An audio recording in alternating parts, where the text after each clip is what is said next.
Mapapalaban ang karakter ng teleserye king na si Coco Martin sa seryeng Sigabo. Literal kasing nahulog sa kanya ang karakter ni Princess of Philippine Television, Julia Montes. Narito po ang Frontline Showbiz Report. Siguro, ang kulang na lang sa akin ngayon, yung babaeng mamahalin ko at makakasama ko. Yearning for Love na Sigabo, played by Coco Martin sa action series na Sigabo. Okay lang, Lord. Kung gusto niyo siyang ihulog sa akin. Answer agad ang kanyang dasal. Lord, ang bilis naman.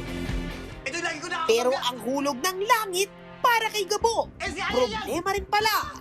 NCIA? Bakit may NCIA dito? Delikado buhay natin. Mukhang mapapalaban ang karakter ni Coco Martin. Tingnan mo kay mga... Pero ito pa ang matinding labanan.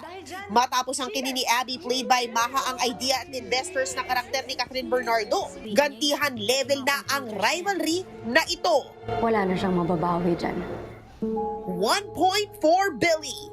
Kung pag-ibig naman ang pag-uusapan, hindi papatalo ang karakter ni Maha dyan. Ganyan kita kamahal. Di mo keri, pinatato si Ikaw lagi Abby. nandiyan sa tabi ko. Pero papalag ang bestie ni Billy na nagsulat pa ng kanta.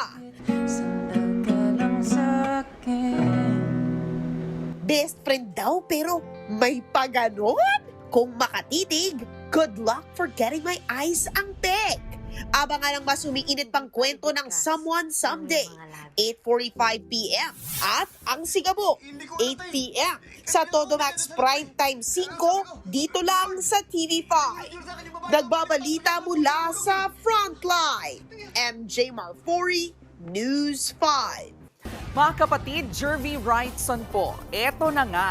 Para sa latest showbiz news at iba pang kay-alaman, mag-follow at mag-subscribe na sa social media pages ng News 5.